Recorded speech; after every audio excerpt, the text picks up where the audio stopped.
आप सभी साथियों का मेरे YouTube चैनल बहुजन सेंटर में स्वागत है। आप सभी साथियों को जय भीम, जय संविधान, जय मूल निवासी। साथियों, यदि आप लोग मेरे चैनल पर नए हैं तो मेरे चैनल को सब्सक्राइब करिए और बेल आइकन को प्रेस करिए ताकि जब भी मैं कोई नई वीडियो अपलोड करूं तो उसका नोटिफिकेशन आप लोगों के पास जाए। साथियों, आज हम लोग बात करने वाले हैं ईवीएम मशीन पर प्रतिबंध क्यों लगना चाहिए, ईवीएम मशीन को क्यों बैन होना चाहिए। इस विषय पर चर्चा करने के लिए मैं आपके सामने उपस्थित हूँ। साथियों, ईवीएम मशीन पारदर्शी नहीं है।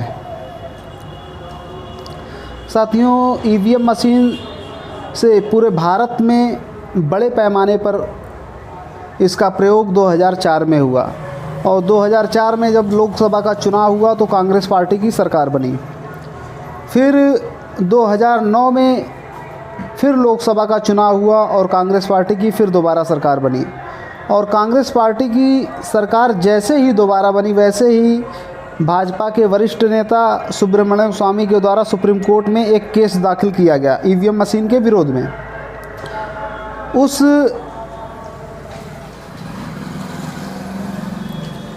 केस में सुब्रमण्यम स्वामी के द्वारा ये बताया गया सुप्रीम कोर्ट के जजों को ईवीएम मशीन लोकतंत्र के लिए खतरा है। और भाजपा के ही एक और नेता जीवीएल नरसिंह राव के द्वारा एक किताब लिखी गई, उस किताब का नाम है डेमोक्रेसी एट रिस्क। उस किताब में पूरा क्रम वाइज जो है ईवीएम मशीन को क्यों बैन होना चाहिए पूरा डिटेल दिया गया है। साथियों, सुप्रीम कोर्ट के जजों को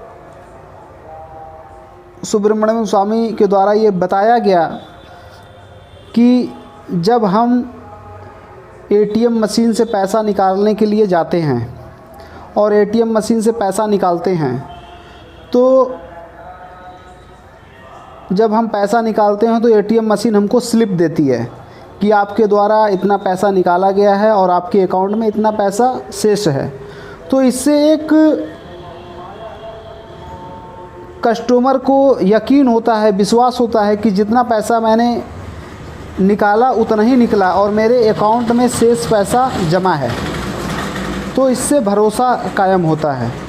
लेकिन ईवीएम मशीन में जब हम वोट डालने के लिए जाते हैं तो हम जिस कैंडिडेट के सामने बटन दबाते हैं वहाँ पे लाइट जलती है, मशीन बीप देती है और वोट पड़ जाता है। लेकिन जिस कैंडिडेट को हमने, जिस पार्टी को हमने वोट दिया उस पार्टी को वोट वो हमारा गया कि नहीं गया, ये मतदाता इससे संतुष्ट नहीं है। तो इसी कमी को पूरा करने के लिए सुप्रीम कोर्ट ने 8 अक्टूबर 2017 को एक निर्णय दिया कि ईवीएम मशीन से पेपर ट्रेल को जोड़ा जाएगा, VVPAT, voter verify paper audit trail. मतलब जो चुनाव में ईवीएम मशीन के द्वारा गड़बड़ियां होती थी उस गड़बड़ी को पकड़ने के लिए, चोरी पकड़ने के लिए एक नई मशीन को जोड़ा गया। उस चोरी पकड़ने वाली मशीन का नाम है वीवीपैट। लेकिन इस वीवीपैट के द्वारा जैसे जब हम किसी कैंडिडेट को वोट देते हैं तो वीवीपैट में जिस कैंडिडेट को वोट पड़ा वो छप करके आ जाता है। ये व्यवस्था सुप्रीम कोर्ट के द्वारा दी गई पारदर्शिता के मामले में। लेकिन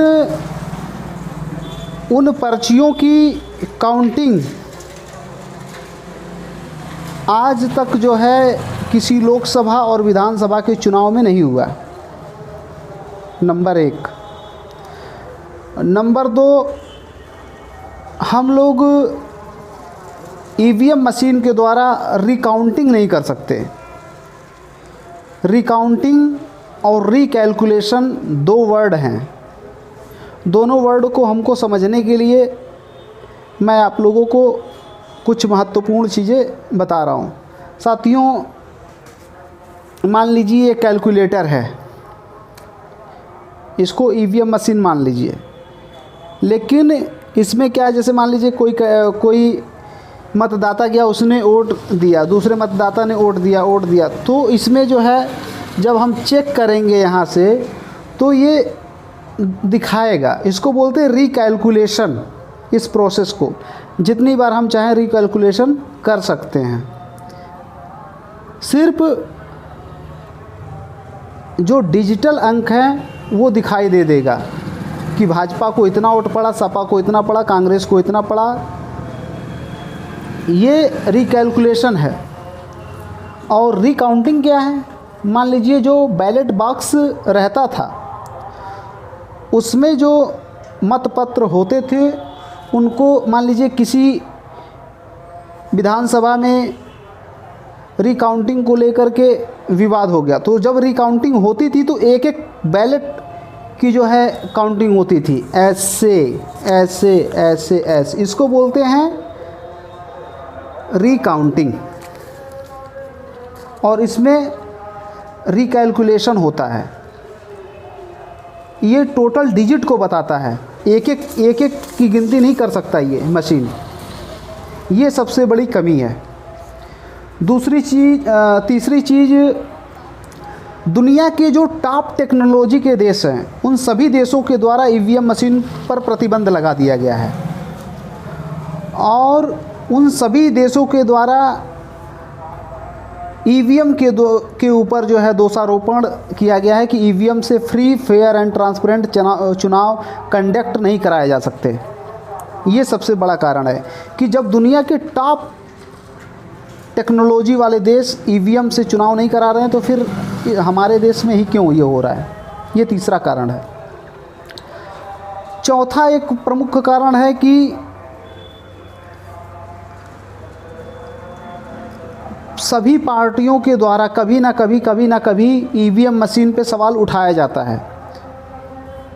सबसे पहला प्रश्न चिन्ह भाजपा के नेता लोगों के द्वारा ही उठाया गया, और आज वही लोग ईवीएम मशीन को फ्री, फेयर एंड ट्रांसपेरेंट चुनाव ऐसा होता है, वही लोग आज बोल रहे हैं। और सबसे पहला प्रश्न चिन्ह उन्हीं के द्वारा खड़ा किया गया। और आज के समय में सभी पार्टियां कभी ना कभी ईवीएम मशीन के ऊपर शंका जाहिर करती हैं। ये चौथा सबसे बड़ा कारण है। पांचवा सबसे बड़ा कारण है कि यदि हम मतदाताओं के भरोसे के लिए, लोकतंत्र को कायम रखने के लिए बैलेट बॉक्स की तरफ क्यों नहीं जा सकते? जब दुनिया के सारे देश बैलेट बॉक्स की तरफ वापस जा चुके हैं तो हमें वापस जाने में क्या दिक्कत हो रही है?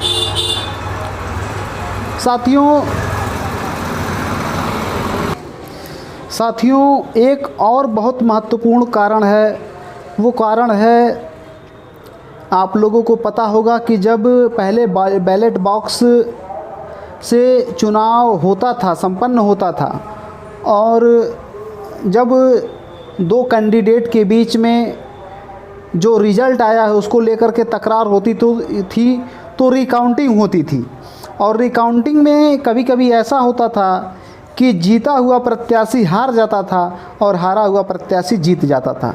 लेकिन जब से ईवीएम मशीन से चुनाव हो रहा है, कभी ये सुनने में नहीं आया कि जीता हुआ प्रत्याशी हार गया और हारा हुआ प्रत्याशी जीत गया।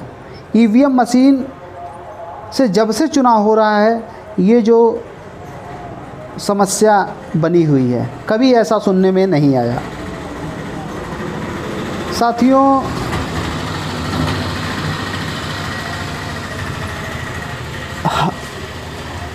एक सबसे प्रमुख कारण चुनाव आयोग के द्वारा ये बताया जा रहा है कि बूथ कैप्चरिंग, यदि हम बैलेट पेपर के तरफ लौटेंगे तो बूथ कैप्चरिंग की शंकाएं बढ़ जाएंगी। साथियों, दुनिया की चौथे नंबर की सेना भारत के पास में है, और यदि चौथे नंबर की सेना भारत के पास में है, उसके बावजूद भी यदि चुनाव आयोग के द्वारा ये कहा जा रहा है कि हम जो है बैलेट बॉक्स के तरफ यदि जाएंगे तो फिर जो है बूथ कैप्चरिंग का मामला बढ़ जाएगा। ये एक सोचने की बात है कि क्या हमारे देश में फ्री फेयर एंड ट्रांसपेरेंट चुनाव कराने के लिए देश की सेना को नहीं लगाया जा सकता?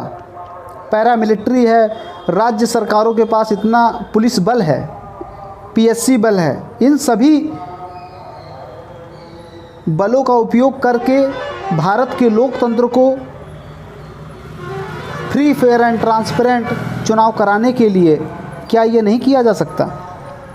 यदि देश के प्रधानमंत्री, देश के गृह मंत्री ये बताते हैं कि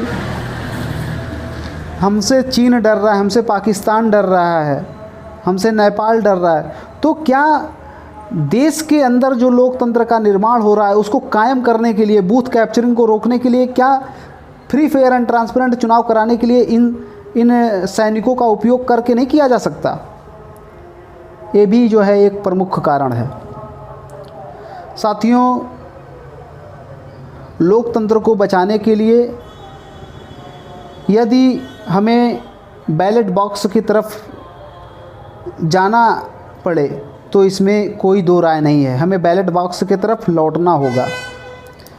और ये जानकारी आप लोगों को कैसी लगी कमेंट बॉक्स में मुझे ज़रूर बताएं। इस मौके पर मैं इतना ही कहना चाहता हूँ, आप लोगों ने मेरी बात को ध्यान से सुना, इसके लिए आभार, धन्यवाद। जय भीम, जय संविधान, जय मूल निवासी।